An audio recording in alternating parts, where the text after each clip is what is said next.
Il y a dans ce monde des événements que même les sages n'auraient jamais imaginés, disait autrefois Shakespeare par la voix d'Hamlet. En 1980, un drame s'est produit lorsque le vraquier britannique MV Derbyshire a disparu sans laisser la moindre trace. Et cette tragédie semble, à première vue, appartenir à ces histoires impossibles à élucider, enveloppées de mystères. Mais à l'époque de Shakespeare, il était bien plus difficile d'obtenir des informations qu'aujourd'hui. Et ni Internet, ni le GPS, ni les submersibles d'exploration des grands fonds n'existaient encore. Et d'ailleurs, certains d'entre vous l'ignorent peut-être, mais à cette époque, l'électricité était encore très mal comprise. Bonjour à tous. Heureusement, nous vivons au XXIe siècle. Et il n'y a donc rien de vraiment surprenant à apprendre que le mystère de la disparition du Derbyshire a finalement été résolu. Il aura fallu près de 20 ans pour parvenir à l'élucider, mais c'est toujours mieux que de voir cette affaire rester à jamais sans réponse. Bienvenue sur Perduchan. Pour commencer, j'aimerais vous raconter comment débute cette histoire incroyable. Alors, c'est parti.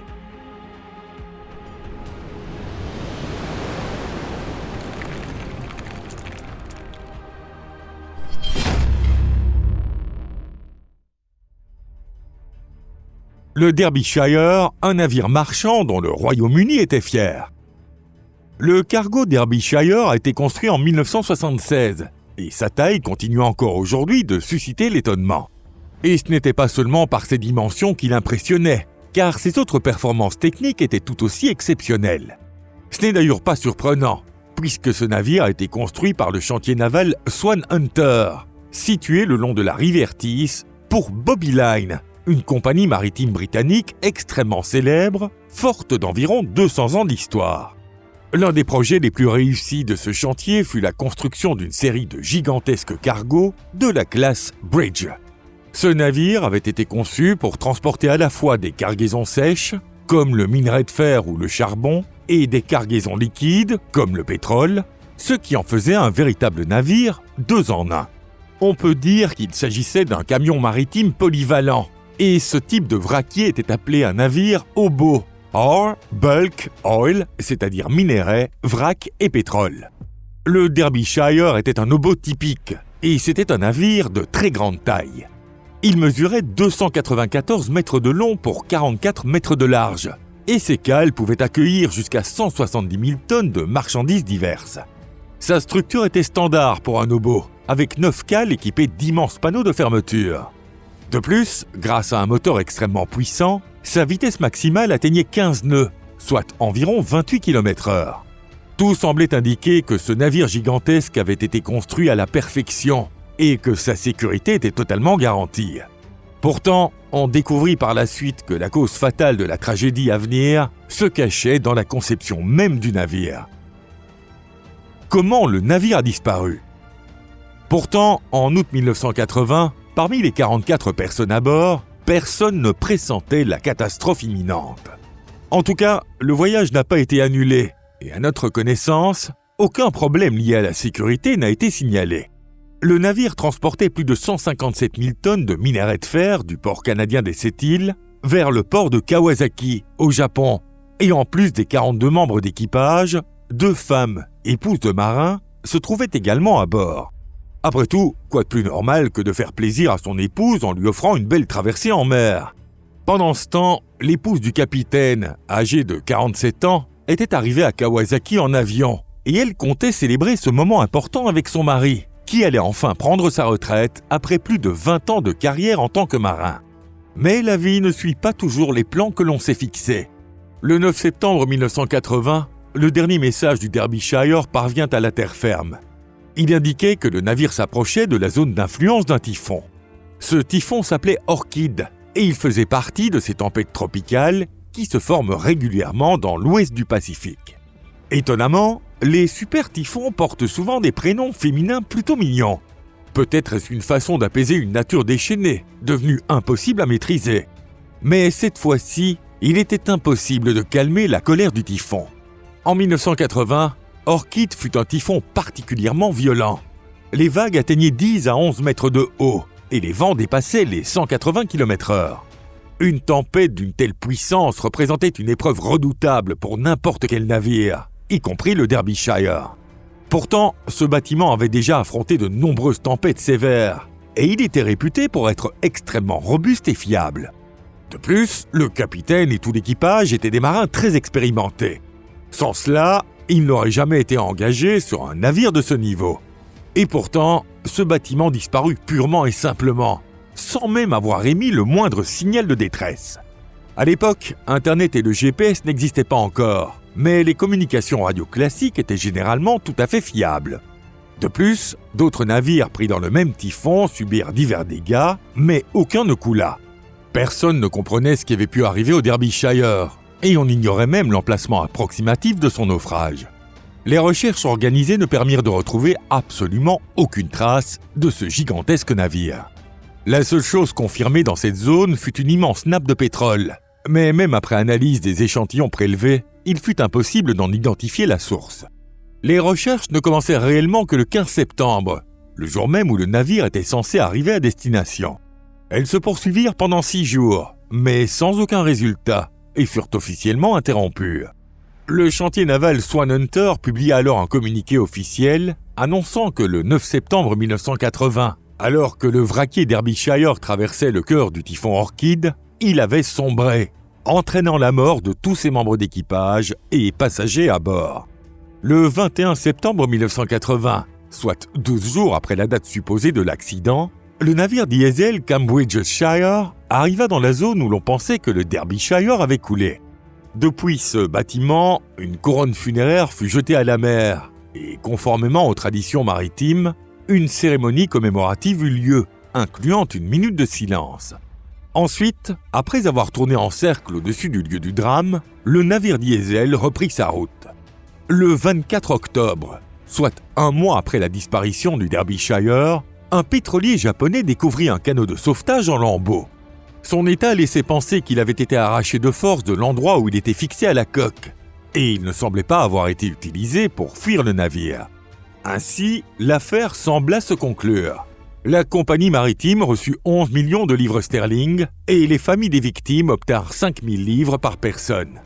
On aurait pu croire que l'histoire tragique du Derbyshire s'arrêtait là, mais en réalité, ce n'était que le début. Première phase du procès sur le naufrage. Pour la commission chargée de l'enquête officielle, le déroulement de l'accident paraissait parfaitement cohérent, mais l'avis des familles des marins décédés était totalement opposé. En 1981, les proches des victimes fondèrent l'association des familles du Derbyshire, DFA, et leur enquêteur technique principal fut l'expert maritime Peter Ridyard, dont le propre fils, le 4e mécanicien, était mort sur le navire. Plus tard, l'association fut rejointe par le professeur Douglas Faulkner, l'un des plus grands architectes navals britanniques, réputé pour son expertise acharnée dans l'analyse des structures de navires. Ces deux hommes devinrent, sans aucune exagération, la force motrice de toute l'enquête sur la disparition mystérieuse du Derbyshire. L'un servait de coordinateur principal représentant les familles, tandis que l'autre, architecte naval de haut niveau et spécialiste des contraintes hydrostatiques à l'université de Glasgow, devint le conseiller technique en chef de la DFA. Ils étaient animés par un seul objectif, prouver qu'un défaut de conception fatal, et non une erreur humaine, avait causé le naufrage du navire. En 1981, Peter Ridyard témoigna lors de la première audience officielle, mais aucune de ses preuves ne fut acceptée par le tribunal. Ces affirmations n'eurent absolument aucun impact sur le gouvernement ni sur la justice. Même lorsqu'il revient témoigner en 1982, le résultat fut exactement le même. Lors de cette audience, M. Ridyard signala un grave défaut de conception près du 65e couple, situé entre la superstructure du navire et la cloison de la dernière cale arrière. Sous la pression de l'association, le gouvernement britannique finit par approuver en 1985 un document affirmant que la cause principale du naufrage du Derbyshire était bien la faiblesse structurelle du 65e couple. Mais ce n'était qu'une victoire provisoire. En réalité, à cette époque, 5 autres vraquiers de la même classe Bridge que le Derbyshire étaient encore en service. Pour le constructeur naval, reconnaître un défaut de conception signifiait accepter des pertes colossales. Il était donc plus simple de trouver un arrangement avec les représentants du gouvernement. Sous la pression du chantier naval, le gouvernement revint dès l'année suivante, en 1986, sur sa propre décision et reprit la position selon laquelle l'accident avait été causé par une erreur du capitaine et un manque de formation de l'équipage. Cette décision aurait très bien pu enterrer définitivement la justice, mais un événement vint changer le cours des choses. La même année 1986, un vraquier nommé Kowloon Bridge, chargé de 160 000 tonnes de minerai de fer, fit escale dans la baie de Bantry, en Irlande, pour des réparations. Et la raison principale était, incroyable mais vrai, une fissure était apparue au niveau du 65e couple. Ce navire dangereux quitta le port, mais perdit soudainement toute capacité de manœuvre et s'échoua. Le Kowloon Bridge était un vraquier gigantesque, comparable au Derbyshire. Mais un an plus tard, en 1987, il se brisa en plusieurs morceaux avant de sombrer. À cette occasion, 1200 tonnes de pétrole se déversèrent dans la mer. Le naufrage d'un autre gigantesque vraquier de la même classe Bridge força même les fonctionnaires corrompus à revoir leur position, et le procès se poursuivit. Pourtant, en 1989, le Conseil de la sécurité maritime annonça que la véritable cause du naufrage était impossible à déterminer, ce qui stupéfia tout le monde. Nouvelle recherche du Derbyshire et nouvelle théorie sur son naufrage. Il était évident que les autorités ne souhaitaient pas découvrir la vérité, mais l'association des familles du Derbyshire poursuivit son combat avec une détermination inébranlable. En 1994, grâce au soutien financier du syndicat des marins, une équipe de recherche fut constituée afin de retrouver l'épave du navire. C'est alors qu'un souvenir refit surface. La nappe de pétrole observée en 1980, dont les coordonnées avaient été consignées avec précision. Et là, un miracle se produisit. Incroyable mais vrai. À peine un jour après l'arrivée du navire de recherche japonais Shinkemaru dans la zone déterminée par ses coordonnées, l'épave du Derbyshire fut retrouvée. Elle fut ensuite filmée et enregistrée à 4200 mètres de profondeur par le submersible d'exploration Magellan 725. Cependant, faute d'équipement adapté à une véritable investigation des grands fonds, les chercheurs japonais durent interrompre leurs travaux. Ce n'est que 3 ans plus tard que les recherches reprirent enfin, avec une seconde mission envoyée sur place. Pour cette expédition, 2 navires scientifiques équipés des submersibles les plus modernes furent mobilisés. Entre 1997 et 1998, cette équipe réalisa plus de 135 000 photographies et environ 200 heures d'enregistrement vidéo. Avec cet immense corpus d'images, les experts de l'enquête purent enfin présenter la théorie définitive sur le naufrage du Derbyshire. Selon leurs conclusions, le navire avait sombré à cause de graves faiblesses structurelles dans sa conception. La catastrophe débuta lorsque d'immenses vagues frappèrent sans relâche l'étrave du navire, finissant par arracher de petits tuyaux de ventilation situés sur le pont. Par ces conduits endommagés, l'eau de mer se déversa continuellement pendant des heures dans les compartiments avant, sans que l'équipage sur la passerelle ne s'en rende compte. Peu à peu, l'étrave se remplit de milliers de tonnes d'eau, entraînant lentement l'avant du navire toujours plus bas dans l'océan. Sous cette contrainte extrême, le navire piqua violemment vers l'avant, et l'immense panneau de la cale numéro 1 finit par s'effondrer sous la pression de la mer. Cela déclencha un effroyable effet domino. En quelques instants, les panneaux des autres cales furent brisés les uns après les autres, et le navire entama sa plongée fatale. Dès la première rupture, l'équipage n'eut même pas 2 minutes avant que ce géant ne disparaisse sous les vagues déchaînées, sans la moindre chance de survie. C'est aussi pour cette raison qu'aucun signal de détresse n'a été envoyé. Si l'équipage avait vu l'eau s'infiltrer dans les espaces avant, il aurait peut-être eu le temps de mettre les canaux de sauvetage à l'eau. Mais le navire ne disposait absolument d'aucun dispositif ni capteur permettant de détecter une inondation. Et pour préciser les choses à l'avance, sur les navires modernes, ce type de capteur est désormais installé, sans exception, dans tous les compartiments. Selon les calculs de la commission d'experts, il aurait fallu environ 12 heures pour que les espaces avant se remplissent complètement d'eau. Bien sûr, il était impossible de stopper l'infiltration, mais il y avait largement assez de temps pour mettre les canaux à l'eau. Face aux nombreux nouveaux éléments présentés par l'association des familles du Derbyshire, fondés sur des calculs précis et convaincants, et sous la pression grandissante de l'opinion publique, le gouvernement fut contraint de lancer une seconde enquête. Le procès, lui aussi, se poursuivit pendant plusieurs années. Et ce n'est qu'en 2000 que le juge Coleman rendit enfin son verdict définitif. En s'appuyant sur les conclusions de l'expert Robin Williams et du docteur Remo Torchio, le juge prononça la décision suivante. Il reconnut que la cause principale du naufrage était un défaut de conception, qui avait entraîné la perte progressive de l'étanchéité des compartiments avant, puis la rupture des panneaux de cale sous l'effet de vagues d'une violence extrême.